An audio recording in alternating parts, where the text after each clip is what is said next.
We want to turn our attention, though, to COVID for the moment. Last week, the World Health Organization declared that COVID-19 no longer represented a global health emergency.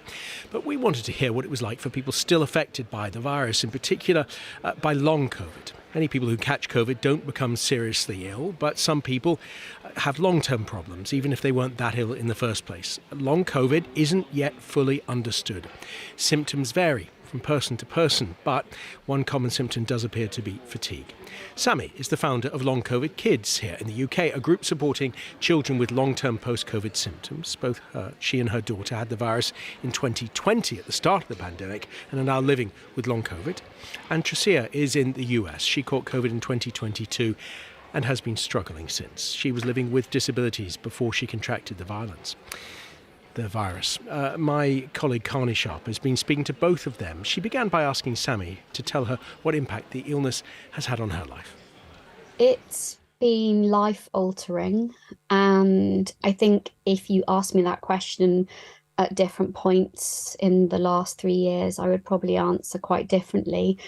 In the first year, it was frightening, catastrophic. It was completely life-altering, and we didn't know what to expect, and we were unable to get any support or to find anyone to even believe what was happening to both me and my daughter.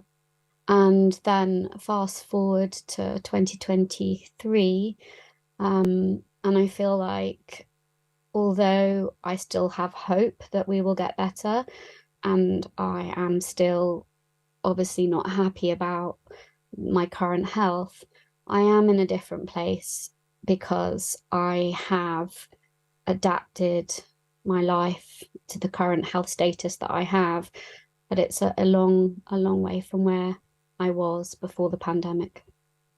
Tresia? So I will say that I was disabled before, and even with that, and having developed a lot of strategies for managing that, there's a lot of things about my body that's different. And in a number of ways, it's like I've had to learn myself all over again. Just even compared to the challenge of before, some daily functioning, it is so much more challenging now. And I want to find out, if you don't mind, Tresia, how has it become more challenging for you, especially with the fact that you were disabled and then got long COVID? How has that then altered the way you've been living? Yeah, so in the past, there were a lot of things that I was able to do independently. It's like maybe I would struggle with cooking, like meal planning and just the energy of prepping things. But now it's to the point that I can't even really cook for myself anymore. Just as an example. Yeah, I totally relate to that. My husband has had to become our carer and does all of the cooking and the cleaning. And, that's something that I would have done before.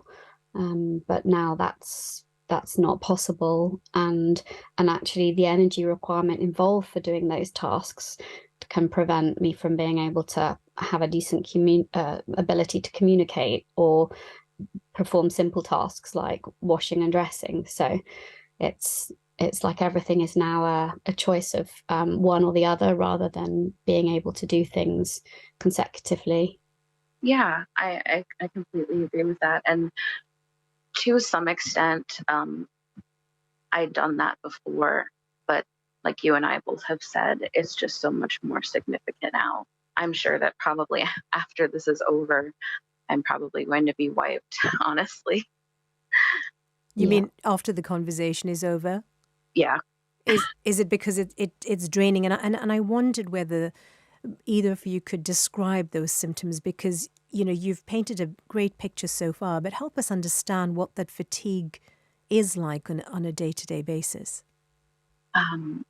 Well, I know that I've heard this before, and I've tapped in quite a bit into the long COVID community for support for education, and talking about fatigue, I feel like it kind of comes across as very benign, kind of like this exhaustion that you feel in your body, almost like down to a cellular level.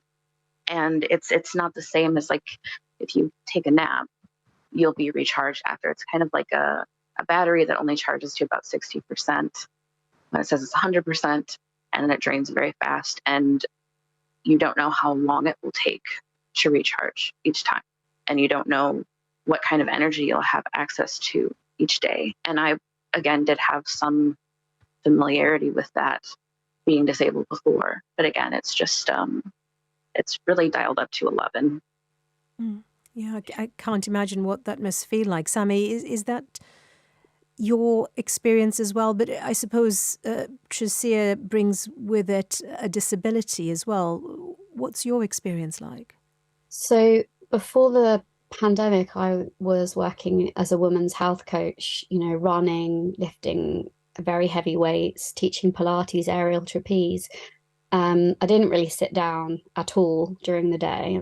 I did sports massage as well. So my job was very physical. And now, as Tresia explained, this conversation could end up leaving me feeling like I've been for a really long run, like a marathon run, or it might not. And I don't always know whether it will or it won't. So it makes planning very difficult. And I think the analogy of the battery is a good one, because yes, you can have a nap, but it doesn't mean that you're going to necessarily recharge, and your recharge might not actually be useful in any case, because it might drain very quickly or it might not. And learning how to manage that through pacing has been a really long journey, and I didn't have an experience of that before. And even though I understand the concept, it's still a really challenging thing to manage. Are people around you, and listen, thank you so much for the two of you for taking this time out to speak to us, because as you said, you're not sure how tired you're going to be after this because of the way in which long COVID operates. Are people around you sympathetic to what you're having to deal with here? I'm not really sure that people can grasp the challenges of hidden illness if they haven't experienced it themselves.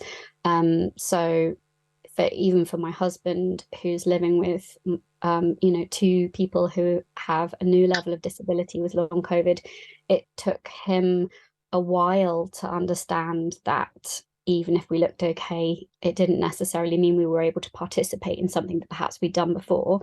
But for people that aren't seeing it 24 hours a day, I think it's even harder. Comments like, "Oh, are you not better yet?" Or, "Oh, it's good that that you must be feeling better because you're out today," or something, are really quite hard to hear, because actually the level of planning and commitment required to get out of the house and do something in a social setting for a short period of time can be enormous. And then, of course, people don't see what then happens afterwards, and the crashes that often follow those activities. So I think generally people mean well, but don't understand just how challenging, unpredictable it is. I feel frustrated on your behalf. Tresia, is that your experience as well? Yeah, I just found myself nodding along, feeling very validated by all the things that Sam was saying. So my mom helps take care of me. She kind of always has, and I've been able to maintain my semi-independence. And because she's here with me, as Sammie was saying, she's able to watch what I go through every day and have a better chance at sympathizing and empathizing. Though I know that there's just a very long history as far as disability goes, with people not believing disabled people if their disabilities are not very visible, and even then will accuse people of things like faking.